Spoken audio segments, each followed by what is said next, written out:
안녕하세요. 킹덤 컬처 크리에이터 연보현 목사입니다. 어제 충격적인 소식을 전해 들었습니다. 저는 진짜 충격이었는데요.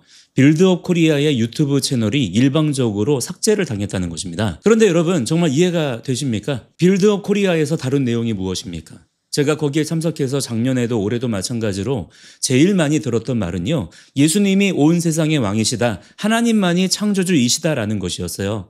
그와 관련된 세부적인 기독교 가치관, 보수주의의 기본 개념, 가정의 중요성, 결혼의 소중함, 건강한 다음 세대를 준비하자 등등 어느 하나 건전하지 않은 주제가 없었습니다. 차라리 더 이상 건전할 수가 없을 정도로 기본 중에 기본을 다뤘습니다.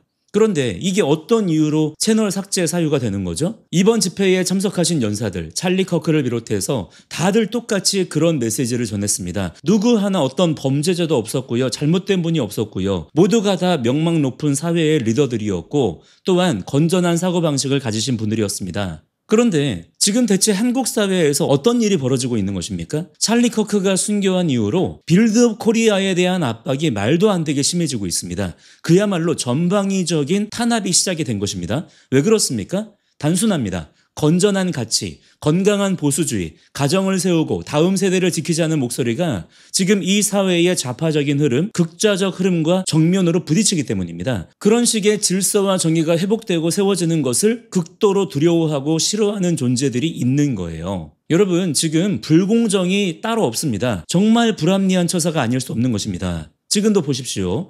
매불쇼, 김어준 방송 같은 채널들은 여전히 오늘도 웃고 떠들면서 당당하게 운영되고 있습니다. 그곳에서는 하루가 멀다 하고 온갖 음란한 얘기들, 더러운 농담들, 사회를 병들게 하는 거짓 뉴스들, 잘못된 사상들이 막 쏟아져 나옵니다. 그런데도 괜찮아요. 웃고 떠들면서 논란이 될 만한 얘기들도 그냥 농담이었다. 그러면 끝나버려요. 그러고는 그냥 자기들 하고 싶은 말들 다 하면서 오늘도 방송을 이어가고 있습니다. 그런데 그 반대편에서 질서와 정의를 말하고 성경적 가치관을 말하는 목소리는 어떻게 됩니까? 삭제됩니다. 정지됩니다. 탄압을 받아요. 압수수색을 받고 구속을 당하고 이틀막을 당합니다. 이게 지금 우리가 살고 있는 사회의 현실입니다. 이걸 우리가 분명하게 목도해야 되는 거예요. 극좌 성향의 메시지는 허용됩니다. 그러나 멸공이라는 단어를 쓰면 징계를 받아요. 북한 김정은 깡패 집단은 우리가 존중해야 된대요. 그러나 공산주의를 비판한 목사님은 구속을 당합니다. 반중 시위는 불법입니다. 그러나 반미 시위는 자유롭게 허용됩니다. 더 기가 막힌 것은 지금 이러한 현상이 사회 전반에 걸쳐서 극좌는 깨시민이라고 포장된다는 거예요. 무슨 대단히 자기들이 발전적이고 고상한 지성인들인 것처럼 치장됩니다. 그러나 그에 반해서 보수주의자들은 그냥 무조건적으로 전부 다 비정상적인 극우 테러리스트로 낙인 찍힙니다. 같은 말 한마디를 해도 같은 집회를 열어도 누구의 편에 지금 서 있느냐에 따라서 전혀 다른 잣대가 적용이 되는 거예요. 누가 봐도 이것은 모순인 것이고 불공정한 이중잣대인 것입니다. 이런 상황 속에서 빌드업 코리아가 이번에 당한 일은요. 단순히 하나의 채널 삭제 사건이 아닌 겁니다. 굉장히 부당한 처사인 거고요.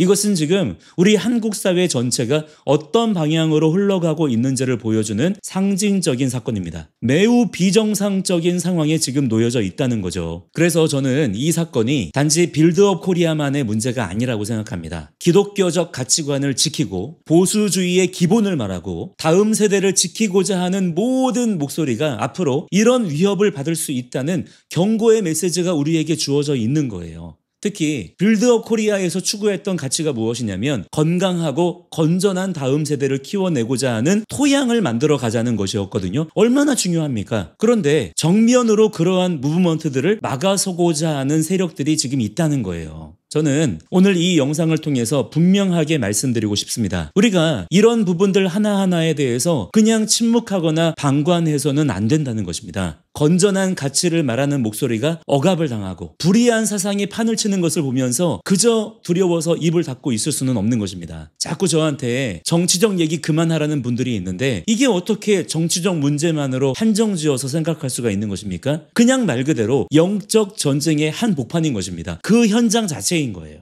여러분, 우리 사회가 이렇게까지 뒤집혀버린 이유가 무엇입니까? 사람들이 진리를 떠났기 때문인 것입니다. 하나님이 정하신 선과 악의 기준을 버렸기 때문인 거예요. 자기의 소견에 옳은 대로만 행동하고 있는 것입니다. 이제는 악을 선하다 하고 선을 악하다 하는 시대가 되어버렸습니다. 그러나 그렇기 때문에 우리가 더 분명하게 해야 됩니다. 가정을 세우는 것이 옳다고, 결혼이 중요하다고, 아이를 낳아야 된다고, 다음 세대를 믿음 안에서 지키는 것이 당연하다고, 기독교적인 가치가 사회를 바로 세우는 것이라고 우리는 더 크게 외치는 자들이 되어야 됩니다. 저는 이번 빌드업 코리아 채널 삭제 사건을 보면서 다시 한번 다짐했습니다. 이 길은 결코 쉬운 길이 아니구나. 그러나 동시에 이 길이 반드시 가야 할 길이구나. 진리를 말하는 목소리는 절대로 막을 수가 없습니다. 아무리 그들이 지우고 삭제해도 다시 또다시 세워질 것입니다. 빌드업 코리아의 메시지는 결코 사라지지 않을 것입니다. 오히려 더 많은 사람들이 깨닫고 더 많은 이들이 함께 서게 될 것입니다. 더 많은 분들이 일어나게 될 거예요. 찰리 커크의 순교 이후에 엄청나게 많은 찰리 커크들이 지금 세계 곳곳에서 막 일어나고 있지 않습니까? 보수주의자들의 엄청난 커밍아웃의 물결이 지금 일어나고 있는 거잖아요. 이럴 때 우리가 주눅들지 말아야 되겠고 더 힘을 내서 저항하고 버티고 견뎌내는 자들이 되어야 될 줄을 믿습니다. 자, 우리는 지금 선택해야 됩니다. 세상의 이러한 불합리한 상황들 속에서, 겁박하는 상황들 속에서 눈치를 보면서 두려워하면서 침묵할 것인지, 아니면 이러한 불의한 억압 앞에서 더욱 당당히 진리를 외칠 것인지 저는 분명히 선택했습니다. 그리고 여러분도 함께 이 싸움에 동참해 주시기를 부탁을 드립니다. 여러분은 또한 우리는 혼자가 아닙니다. 성령 안에서 우리는 놀랍게 연합되어 있는 자들인 줄을 믿습니다. 자, 오늘은 여기까지고요. 저는 다음 영상에서 다시 찾아뵙겠습니다. 감사합니다.